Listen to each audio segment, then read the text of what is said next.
Assalamu alaikum listeners, welcome to the show Spinoff where we cover ICC Men's T20 World Cup 2024. This is your sports RJ Faisal Ilyas. ICC Men's T20 World Cup is getting more exciting because Group 2 is on fire with the West Indies winning the game against USA with a great margin, and in the game between England and South Africa, which was one of the best games of this World Cup. And this is the reason why we love cricket so much, because we want to see two big teams fighting to death to win the game. And we saw this in this particular game, and we expected this game to go to the wire, and this is what happened. Eventually South Africa won the game by 7 runs, but it was an outstanding game of cricket.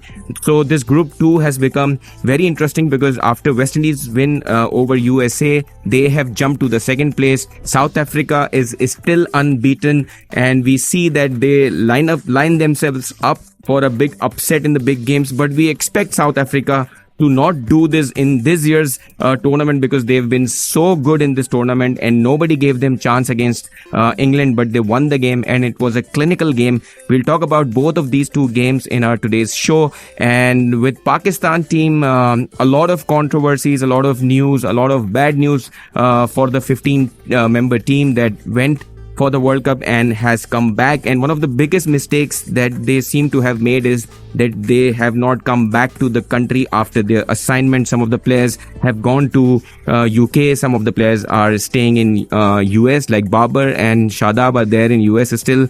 And some of the players have come back, like Naseem Shah has come back to Pakistan. So the news is that for the series against Bangladesh, the test series where Shan Masood is our captain, there are players who have been called for a session on 24th June, and the session is going to last till 7th July. This will be a camp for the test series that has to be played between Pakistan and Bangladesh, and this camp is going to be in Karachi. We'll talk about which players are called up for this camp in the show, and we'll talk about these two games in detail as well.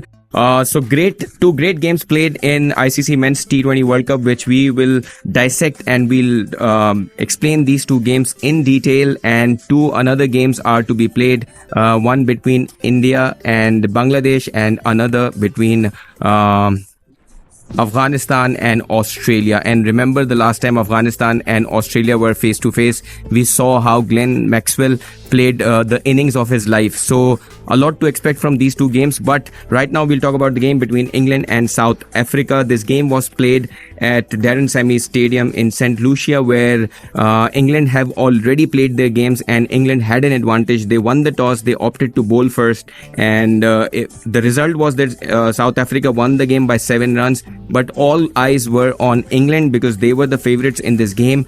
But the man of the match performance from Quinton de Kock was outstanding, and he's literally dismantled England in the beginning. But when we see the entire game, we see that he was the only one which was the difference between the two teams. So South Africa batted first. They managed to score 163 of 6.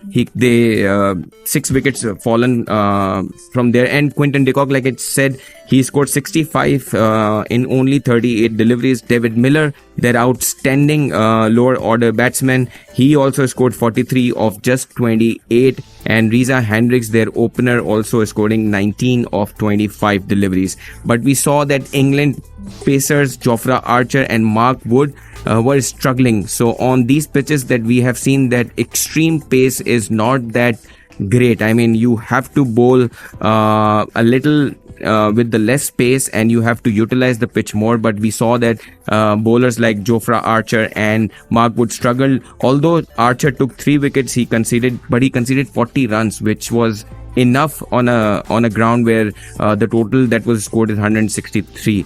Adil Rashid was outstanding. He took 1 wicket, but he only conceded 20 runs. And Moeen Ali, he also took 1 wicket and conceded 25 runs. So when we post-match, we heard Butler saying that the difference between the two sides was Quinton de Kock's innings, because he was the one who took the charge in the power plays, and power plays was the best time to score runs if we analyze the entire game. When we look at England's bowling performance, like I said, in power play, Quinton Quinton de Kock was outstanding. So in power plays, they conceded 63 and there was no wicket fallen in the power plays. Then in the overs between 7 and 10, 24 for 1 was scored by South Africa. Then in the overs between 11 and 15, England made a comeback, because at one point this total looked to be reaching the 200 mark, but they made a good comeback. They took 3 wickets in the overs between 11 and 15. So like I said, in power plays it was easy to score, but as soon as the ball got older, it became difficult to score runs. This is where we think that England missed the trick, because they did not score well in the power plays. But coming back to how South Africa managed their inning, in the last 4 overs also they scored 48 runs, and 2 wickets were taken by England in that period. If we talk about the dot balls, South Africa played 44 dot balls, which also was a factor why they could not score more than 163 runs. But eventually this 163 was enough to beat England. And we saw that England was not that great in the power plays. If you look at their batting efforts in power play, they only scored 41 runs, which was much less than what South Africa scored. Then in the overs between 7 and 10, they scored only 19 runs and 2 wickets fallen. And when we saw the bowling effort, again, like we've mentioned in our shows, that spin department is something which plays a critical role. And we have seen that India also have selected spinners who have come from the test match ranks, like Kuldeep Yadav. Similarly, in this match, Maharaj, who is a test match bowler, he managed to actually put the brakes on England, and he took 2 wickets, conceded only 25 runs, and he took all the big wickets like Butler and Bairstow, who have been their key players, and they got out to Maharaj. So I think Quinton de Kock and Maharaj were the ones who managed this victory for South Africa. All in all, a great game of cricket. And like I said, for this kind of a game is why we love cricket, because this is such a script where all of the players are putting so much effort to win the game. And we saw that one of the listeners has also messaged us that why do we not have players who feel like Markram, because we saw that Markram is not scoring runs for South Africa, but the kind of fielding that he's doing as a captain is outstanding. So you guys are right that we are missing that gun fielder that you need to have to win crunch matches like this. But eventually South Africa won the game, and like I said, they are unbeaten in this tournament, and now they top this group 2, which will have 2 teams qualifying for the next round. And if England now does not beat USA with a big margin, they will not make it to the semi-final, because the next game that we are going to analyze is between USA and West Indies, where West Indies have beaten USA by a very big margin, which makes them to reach the second place in the group 2, where 2 teams will qualify for the next round. So the games that are going to come up are going to be very exciting, because each team have to win the game, and not just win the game, but win the game by a big margin. Alright, so we have to move towards the song. When we come back, we'll complete our conversation on England-South Africa game. We'll in detail analyze the game between West Indies and USA. And this is the first time, by the way, USA have played like a minnow team, an associate team, because they were completely outclassed and dismantled by West Indies. So we'll talk about this game in complete details, and we expected West Indies to dominate this game to keep their chances alive in the tournament, because only 2 teams will qualify for the semi-finals. Alright, so we are analyzing the game between England and South Africa, an outstanding game of cricket that we managed to witness yesterday evening. And the game against West Indies and USA also ensured that this group becomes very fighting group to call for the teams to qualify for the next round. So when England started batting, it looked a difficult pitch to bat on, although on the same ground England beat West Indies in their first game of Super 8. But this time round it was difficult for their openers to get on to a good score. It was until Harry Brooks came to the crease and scored 53 of 37 to help England to score and be in the game. To his support was there on the crease Liam Livingston, who scored 33 of 17 balls, and at one stage it felt like that these two players will get over the line for England, but it wasn't to be, because we have seen that South Africa, India, all of these sides have picked very good squads. And the bowlers that they have are not just T20 format bowlers, they are bowlers who bowl in the test cricket as well, which is the reason why they come up with this kind of a performances. And like I already mentioned, that Maharaj was outstanding. He was utilizing the wicket so well. He took 2 important wickets and conceded only 25 runs. Rabada, who's the premier bowler, and he also took 2 wickets and conceded 32 runs. And we have seen that Rabada and Nokia are the ones who put the brakes on big teams when it seriously matters. Like in this game also, England only needed 25 in the last 2 overs, and these 2 bowlers are so outstanding that they did not allow England to score those runs, although it looked very easy. And I remember while watching the game, at one stage, the win predictor was saying that South Africa has 33% chance. So you can imagine how South Africa pulled this back and won the game against England. Alright, and if we talk about South Africa's selection, their youngster Bartman also comes from the ranks where he was selected for the test cricket. So you can imagine. And this bowler, in his first 2 overs, he only conceded 6 runs. So you can imagine how important it is to pick players rightly, because when we compare all of this from how Pakistan selected their team, we did not select Amir Yamin, we did not select a lot of the players who were I'm sorry I said the name of Amir Yamin, but I meant Amir Jamal, who has been an outstanding player in the test series against Australia. Then we did not we picked Abrar, but we did not make him play any of the games. So we have not just faltered in selecting the right team, but we did not give the chance to the players correctly. Also Haris, who was an exceptional talent, and we saw him play some good knocks in the last T20 World Cup. He was also not picked. Rather, Azam Khan was picked on his place. Alright, so coming back to this game, Bartman also bowled greatly. He faltered in 1 over, but his first 2 overs were outstanding. Nokia, like I said, was outstanding. He also took 1 wicket, conceded 35 runs.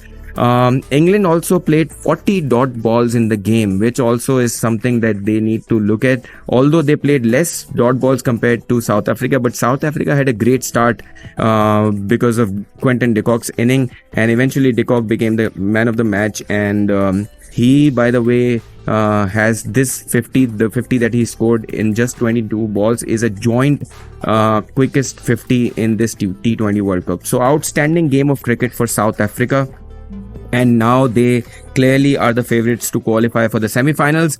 We'll wrap this game up. I think a lot has been discussed about this game, and eventually South Africa won. And like I said, they have the clear chance of qualifying for the semi-finals. One of the listeners is asking me, brother, don't you think that all the team players should have come back to Pakistan altogether? And why did PCB not make sure that they are all here in Pakistan before going to anywhere else? Alright, it's a valid question, but brother, I can't say much about it. I also want all of these players back and have a one-on-one session with them.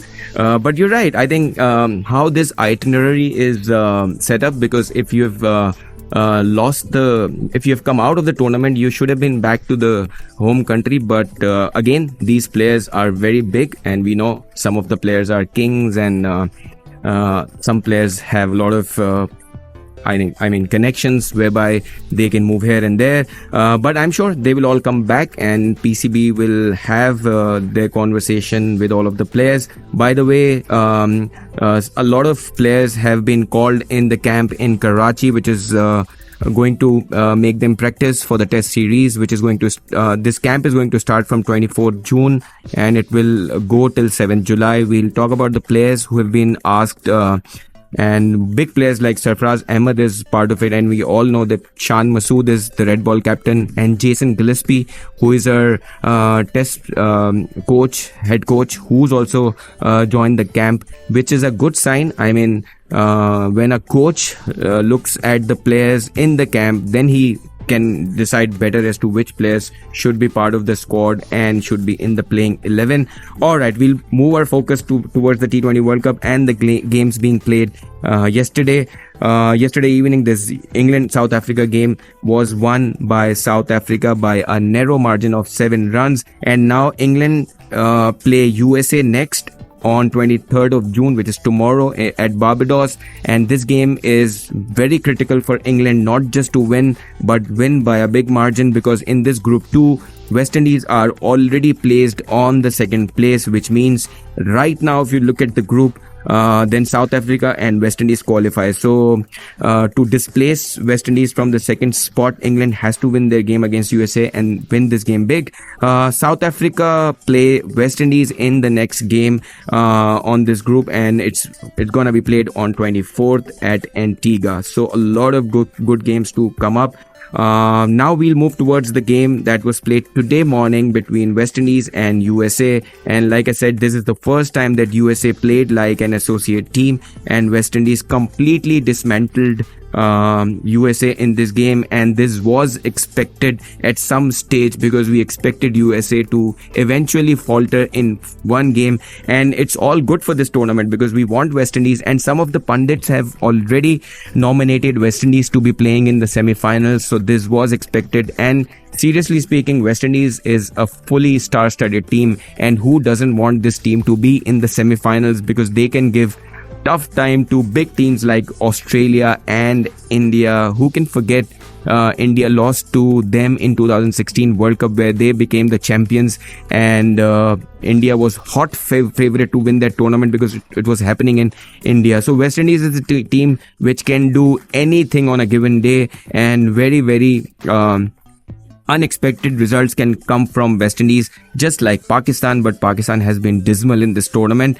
Alright, so this game was played at Kingston Oval, and West Indies chose to the toss, and they opted to bowl first. They won the game by 9 wickets with 55 balls to spare, and man of the match performance came from Roston Chase. Again, taking me towards the conversation that you choose the players from the test cricket arena, because this Roston Chase is somebody who's their test match bowler, a very good spinner. He took 3 wickets and conceded only 19 runs. Alright, so interesting list of players that have been invited for the camp in Karachi, where players will practice for the test series between 24th and 7th July. So you will be excited to see the list of players that I'm going to announce. It starts with Abdullah Shafiq, Faisal Akram, the left arm spinner that we all spoke about, that he should have been in the camps and should train for the big games. So he's there. Hasibullah, an outstanding left arm batter who keeps greatly as well. We have seen him play for Peshawar Zalmi, so he'll be there in the camp. Hunain Shah, Imamul Haq, we all know, the opener for Pakistan. Kamran Ghulam, somebody who's done so well in the domestic tournaments, he will be there. And Kashif Ali, Khurram Shehzad, who is an outstanding bowler. We saw him in the test match series between Pakistan and Australia. Mehran Mumtaz, leg spinner. Mohammad Haris, the keeper batsman that we spoke about, that he is one talent. Obviously he has to improve on his temperament, but he's a good player. Then Mohammad Huraira, Mohammad Wasim Jr., who's been part of the team for so many years, and suddenly he did not make it to the T20 World Cup, but he's back for the test match series that's to be played between Pakistan and Bangladesh. Mubashir Khan, Muhammad Irfan Khan, Umair bin Yusuf, Sahibzada Farhan, a player from Lahore Qalandars, outstanding batter. He's been doing so well in the domestic circuit. Sameen Gul, Sarfaraz Ahmed, outstanding Sarfaraz Ahmed, who won us the Champions Trophy, and he's back in the side because he'll be keeping in the test cricket. That's what the news is. And Saud Shakil, an outstanding opener from Quetta Gladiators. Shahnawaz Dani, outstanding. Tayyib Tahir, Omar Amin, Usman Qadir, the leg spinner, and Zahid Mahmood, another spinner. This will be a pre-session, and it will be a fitness camp for the test series that's going to be played between Pakistan and Bangladesh, and it's going to start from 24th June to 7th July. You guys can come up with your point of view on this list of players, and you can tell us whether some players are missing and you think those should be part of the squad. And also, I'm sure you guys will ask about why Shaheen Shah Afridi, Rizwan and Babar are not there in this camp. But one answer to this could be that they were all supposed to be playing the T20 World Cup, which ended for them very quickly. So they are officially on leaves, and they could become players who will be playing in this test series, but we'll have to wait and see. We are analyzing the game between West Indies and USA. We'll do it quickly because we have to wrap up the show as well. So this game was dominated by West Indies, and they won the game by 9 wickets with 55 balls to spare. And this game was very important for West Indies to win big, and they did exactly so. USA batted first. They scored only 128 in 19.5 overs, and good performances came from, again, Andres Goss, who played greatly against South Africa as well. He scored 29 of 16, and if I'm not wrong, he is the highest run scorer in this year's Men's T20 World Cup. And Nitish Kumar scored 20 of 19. So these were the two top performances from USA in batting. And Roston Chase, who was the man of the match in this game, outstanding spinner from West Indies and somebody from test playing team, took 3 wickets, conceded 19 runs. Andre Russell, their outstanding all-rounder from Kolkata Knight Riders, took 3 wickets, conceded 31 runs, and outstanding pacer Alzari Joseph also took 2 wickets and conceded 31 runs. Nothing much to talk about USA. They played very badly, like you expect from a team which is an associate team and playing their first big tournament of this magnitude. They played 50 dot balls, and the best partnership came from Nitish and Gauss, where they scored 48 runs. Other than that, no big partnerships for USA, and West Indies managed to chase down this score in only 10.5 overs, helping their net run rate to jump to 2 some decimal places, which has taken them up to the second place in this group 2 and making them favorites to qualify for the semi-finals. They scored 130 and only 1 wicket fell for West Indies, and in 10.5 overs they completed their chase, and Shai Hope was the one who was outstanding. He scored 82 of 39. Again, Shai Hope is somebody who's known for his sheet anchor roles, but now we have seen that he's changed his game completely, and he is picking certain deliveries for outstanding sixes. Again, he played an outstanding knock. In just 39 balls, he scored 82 runs. And if there were 2 man of the matches in this game, Shai Hope could have been the second man of the match from West Indies. And Nicholas Pooran also scored 27 of 12. And Johnson Charles scored 15 of 14. For USA, Harmeet Singh could take 1 wicket. And West Indies only played 21 balls. And we saw that they chased this total down in just 10.5 overs. Outstanding. So the next game for these 2 games, West Indies has to play South Africa on 24th June, and USA has to play England. And obviously West Indies and England, both of them have to win their matches, and they have to win big. So now the fight is between these 2 teams for the next round. We'll wait and see as to what happens in this Group B. But today, Group 1 is going to have a game. The game is between big boys, Indian versus Bangladesh, and India is yet to lose a game in this tournament. Again, they'll be the favorite to win this game. And the next game is going to be played again from Group 1. It's between Afghanistan and Australia. This game is also going to be exciting because Afghanistan has lost their last 2 games, one against West Indies and one against England. So they also have to come up big, and they have to play against mighty Australians who are yet to lose any game in this tournament. Alright, so with this, the show for today comes to an end for me. I'll leave you with the remaining songs in the show. When I come back tomorrow, I hope that we'll have good news from Pakistan and PCB, because we are seeing that good things have already started to happen. We've seen that the team for the test series looks very exciting, and the head coach for test cricket, Jason Gillespie, has also made it to Pakistan. He'll be here for the camp in Karachi. So a lot to talk about Pakistan cricket and a lot to talk about ICC Men's T20 World Cup. We'll do all of this tomorrow. Until then, I say goodbye.